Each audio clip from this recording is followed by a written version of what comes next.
Hello guys. तो ग्रामीण डाक सेवक की बहाली के लिए एक नया नोटिफिकेशन आया हुआ है।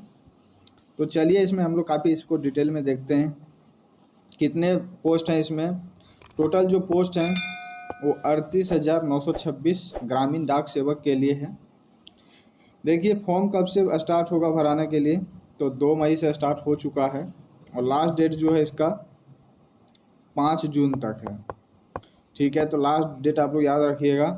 फॉर्म स्टार्ट हो चुका है भराना और 5 जून तक ये लास्ट डेट है इसका। सैलरी यदि हम लोग देखना चाहें तो कितनी सैलरी मिलेगी इसमें, तो बीपीएम जो पोस्ट है उसमें 12,000। ठीक है, और जो सेकेंड है एबीपीएम या डाक सेवक, उसमें सैलरी है टोटल 10,000 रुपये। ठीक है, तो चलिए आगे इसमें क्या है और कंडीशन, एलिजिबिलिटी क्राइटेरिया क्या है। तो मिनिमम एज 18 साल और मैक्सिमम 40 साल। एज रिलैक्सेशन जो अलाउड है SC ST के लिए 5 इयर्स। ठीक है, OBC के लिए 3 इयर्स। EWS के लिए कोई भी एज रिलैक्सेशन नहीं है। पर्सन विद डिसेबिलिटीज़ के लिए 10 साल, मतलब 50 40 और 10 50 साल जोड़ लीजिए आप लोग। ठीक है, person with disabilities PWD plus ST ST दोनों यदि है, SC ST प्लस PWD तो 15 साल का एज रिलैक्सेशन है। यदि PWD है प्लस OBC है तो एज रिलैक्सेशन 13 साल का है। ठीक है, तो आप अपने हिसाब से इसमें देख लीजिएगा, आप इसको फॉर्म फिलअप कर सकते हैं। नेक्स्ट इसमें देखते हैं जो पहला पोस्ट है BPM ABPM और डाक सेवक तीनों के लिए नेम ऑफ द पोस्ट। और इसमें क्या है कि low vision, categories of disability suitable for the post. तो लो विजन, ठीक है, deaf, a hard of hearing, 1 arm OA, 1 leg, leprosy cured, ठीक है, ड्वार्फिज्म, एसिड अटैक विक्टिम, ये सारे जो हैं अलाउड हैं इसमें। जैसे हमने वहाँ पे देखा कि PWD भी इस पोस्ट के लिए अलाउड हैं। तो ये सारे भी यदि फिजिकल डिसेबिलिटी है तो आप इसका फॉर्म फिलअप कर सकते हैं।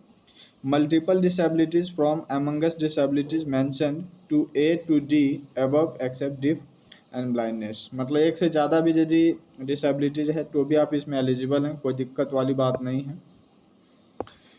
एजुकेशनल क्वालिफिकेशन क्या चाहिए, तो सेकेंडरी स्कूल एग्जामिनेशन पास सर्टिफिकेट, मतलब कि आपको 10th पास होना चाहिए।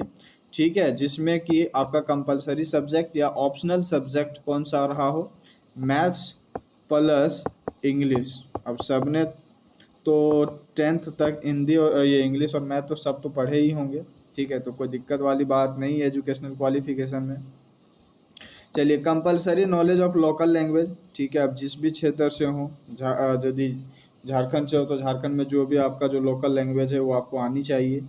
ठीक है, local language, name of the at least up to 10th standard as compulsory और इलेक्टिव। ठीक है, कंपलसरी सब्जेक्ट में जैसे हमारा क्या है, हिंदी है, तो हिंदी जो है आपका 10th तक या तो कंपलसरी या इलेक्टिव सब्जेक्ट के रूप में होना ही चाहिए। चलिए नेक्स्ट हम लोग देखते हैं आगे क्या है। इधर कुछ खास नहीं है।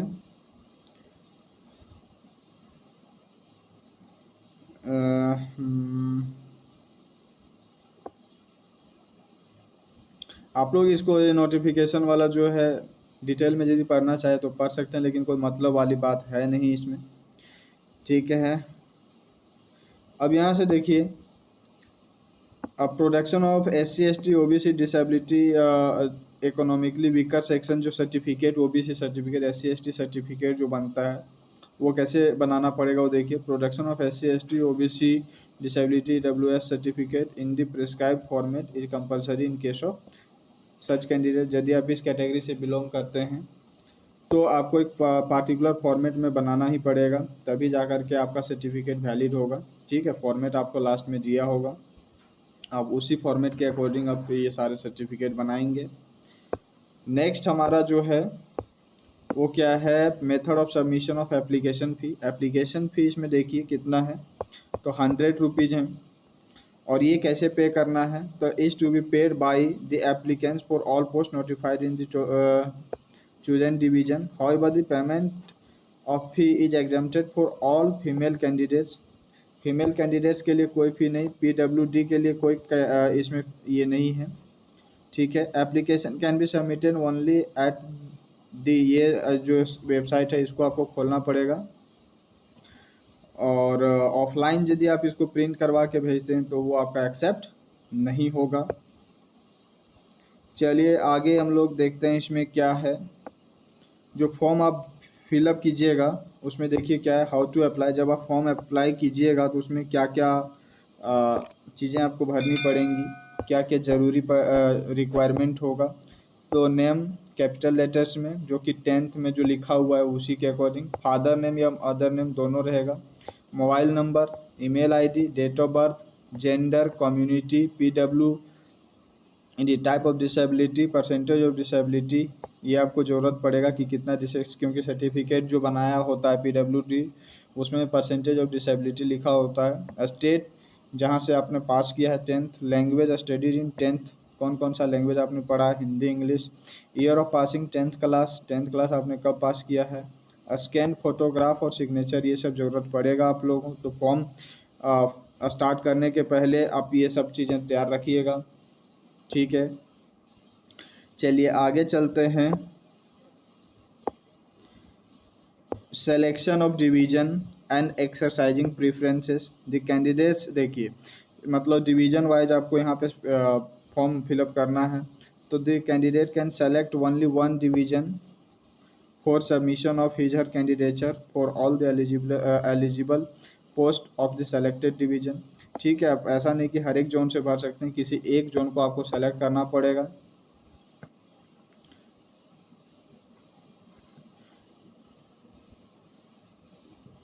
अब यहाँ से देखिए procedure of fee payment, fee payment कैसे करना है आपको। देखिए applicants except exempted category of candidate should pay a fee of 100 rupees, मतलब जो जिनको फ़ी से छुटकारा दिया गया है उसके लिए तो कोई बात नहीं, लेकिन जिनको फ़ी पे करना है वो फ़ी कैसे पे करेंगे। For all the post with in the chosen division, candidates who require to make the payments of fee may pay through the online mode of payment using the link provided for payments, मतलब जिनको फ़ी payment करना है वो online payment कर सकते हैं, जैसे credit card, debit card, internet banking के हेल्प से आप कर सकते हैं। For making the payment of fee the candidate should refer the registration number, जब आप खुद फ़ी पेमेंट और अदर फॉर्म के जैसा जब आप फ़ी पेमेंट करेंगे तो क्या होगा, आपको वहाँ रजिस्ट्रेशन नंबर की ज़रूरत पड़ेगी, ठीक है। चलिए आगे, fee once paid will not be refunded, एक बार यदि आपने फ़ी पे कर दिया और आप चाहते हैं कि हम नहीं अपना ये जो फॉर्म जो हमने भरा है उसको हम कैंसिल करना चाहते हैं तो वो फ़ी रिफंड नहीं होगा, ठीक है। चलिए अब uploading of documents, the candidate must upload the following documents in the format and sizes, मतलब जो भी डॉक्यूमेंट्स इसमें अपलोड करना है उसको रिक्वायर्ड साइज में आपको अपलोड करना पड़ेगा, अदरवाइज आपका डॉक्यूमेंट्स एक्सेप्ट नहीं होगा, आपका जो फॉर्म होगा या आपका जो फोटोग्राफ या सिग्नेचर है वो एक्सेप्ट नहीं होगा। जैसे यहाँ पे फोटोग्राफ है वो जेपीजी में आपको अपलोड करना है, जेपीजी या जेपीईजी, जेपीजी का फुल फॉर्म तो आप लोग जानते ही होंगे, ज्वाइंट पिक्चर ग्रुप, और आगे जो जेपीईजी का फुल फॉर्म होता है ज्वाइंट पिक्चर एक्सपर्ट ग्रुप। और ये साइज़ कितना होना चाहिए, तो 50 KB से ज़्यादा नहीं होना चाहिए। और इज द अपलोड मैंडेटरी और नॉट, यस, तो दोनों मैंडेटरी है, सिग्नेचर और फोटो के बिना आपका क्या होगा, कुछ नहीं, तो ये दोनों तो ज़रूरी है। नेक्स्ट जो है submission of 10th class details, candidates has to submit the details of marks obtain in the class 10, class 10 में आपने जो मार्क्स लाया वो आपको अपलोड करना ही पड़ेगा, ठीक है। In case the marksheet contains grade points ETC apart from marks, only marks need to be submitted. In cases where the board has awarded grade points, the same may be submitted in application, ठीक है। तो marks है तो marks upload कीजिए, grade point है तो grade point upload कीजिए। An undertaking has to be submitted by the candidates, कोई मतलब का नहीं है। देखिए जॉब प्रोफाइल जो हमने देखा कि 2 पोस्ट हैं, तो एक है ब्रांच पोस्ट मास्टर BPM, ठीक है। तो BPM the job profile of branch post master will include, क्या इसमें होगा, आपको करना क्या है, तो कैरिंग आउट ट्रांजेक्शन ऑफलाइन और ऑनलाइन और branch post office and India post payments, ठीक है। तो आपको क्या करना पड़ेगा, ऑनलाइन और ऑफलाइन जो ट्रांजेक्शन होते हैं उसका आपको हिसाब किताब रखना पड़ेगा। और क्या करना पड़ेगा, तो marketing of postal product and services, India post payments banks services and various services provided by customer service centre. तो ये सारी चीज़ें हैं। और नेक्स्ट जो हमारा, इसको आप लोग डिटेल में पढ़ सकते हैं, ठीक है। आप सरकारी रियल पे जा करके इसका पूरा नोटिफिकेशन डाउनलोड कर सकते हैं और इसको देख सकते हैं, नहीं तो मैं डिस्क्रिप्शन बॉक्स में लिंक दे दूंगा, आप वहां से भी इसको डाउनलोड कर सकते हैं और पूरा डिटेल में इसको पढ़ सकते हैं, ठीक है। चलिए आगे हम लोग देखते हैं। नेक्स्ट पोस्ट जो है ABPM, assistant branch post master. तो BPM तो हो गया ब्रांच पोस्ट मास्टर, ठीक है। और ये जो हो गया असिस्टेंट ABPM, तो इसमें भी आप लोग देख लीजिएगा जॉब प्रोफाइल क्या है। और तीसरा जो पोस्ट है डाक सेवक, तो ABPM और डाक सेवक का जो सैलरी है दोनों का लगभग सेम है, ठीक।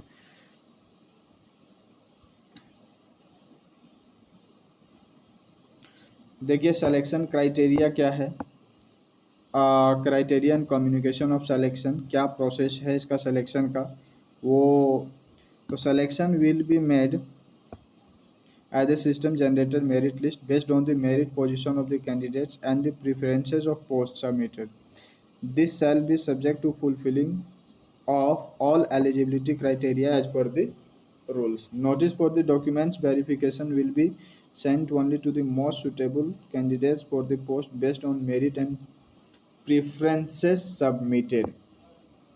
मतलब इसमें देखिए कोई एग्ज़ाम उग्जाम आपका शायद इसमें नहीं होगा, ठीक है। तो आपने जो प्रेफरेंसेस भरा है और आपका जो परसेंटेज मार्क्स है 10th में, उसके बेसिस पे आपको शॉर्टलिस्ट किया जाएगा और आपको डॉक्यूमेंट्स वेरिफिकेशन के लिए बुलाया जाएगा। Provisionally selected candidate while attending to the documents verification the candidate has to come along with the original documents. मतलब आप लोग को जब डॉक्यूमेंट्स वेरिफिकेशन के लिए बुलाया जाएगा तो आपको ओरिजिनल डॉक्यूमेंट्स के साथ वहाँ पे जाना है, ठीक है। The provisional engagement letter will be issued through email and notified through SMS. In case there is no response within the given time in the said provisional engagement letter, a final reminder through email, SMS and registered post will be sent, giving additional time to report for joining. Joining के लिए आपको मतलब जो letter है online भेजा जाएगा, आपके Gmail पे भेजा जाएगा, ठीक है। देखिए वहाँ पे हमने देखा था कि जिसका जो CBSE वाले होते हैं, जिसका मार्क्स पहले क्या होता था ग्रेड में होता था कि कितना CGPA है, तो उसको परसेंटेज में ही आपको एंटर करना पड़ेगा। तो उसके लिए आपको गुन्ना करना पड़ेगा। तो मल्टीप्लिकेशन फैक्टर क्या है, जितना भी परसेंटेज मार्क्स है उसको 9.5 ये मल्टीप्लिकेशन फैक्टर से आपको गुना करके वहाँ मार्क्स आपको ऐड करना है। जैसे 9.5 है तो उसको नहीं जी 9.5 ये 10 ग्रेड है, ग्रेड पॉइंट 10 है तो उसको 9.5 से गुना कीजिए तो 100 में कितना आ जाएगा, 95 आ जाएगा। तो ऐसे आपको एंटर करना है, ठीक है। A1 A2 B1 B2 ये सब ग्रेड होता है। तो ये था पूरा डिटेल में इसका, ठीक है। ये नोटिफिकेशन आप चाहो तो पढ़ सकते हो लेकिन कोई ज़्यादा मतलब है नहीं, बस आप फॉर्म सही से भर देना, प्रेफरेंस अपना सही से डाल देना और जॉन यदि परसेंटेज आपका अच्छा है तो आपको डॉक्यूमेंट्स वेरिफिकेशन के लिए बुला लिया जाएगा। डॉक्यूमेंट्स भी सारे ओके हैं तो आप मान लेना कि आपका सिलेक्शन इसमें हो जाएगा। कोई एग्ज़ाम नहीं है इसमें, 10th लेवल का जॉब है, ठीक है। आप एक यदि फाइनेंशियल असिस्टेंस के रूप में चाहते हैं कि कुछ जब तक इधर कोई बड़ा जॉब ना हो जाए आपको फाइनेंशियल असिस्टेंस आर्थिक सहायता मिलता रहे, तो आप इस पोस्ट को ज्वाइन कर सकते हैं, ठीक है। अदरवाइज आपकी मर्जी। मेरा काम था आप लोग को नोटिफाई करना क्योंकि न्यू वैकेंसीज का नोटिफिकेशन था, ठीक है। तो थैंक यू, बाय।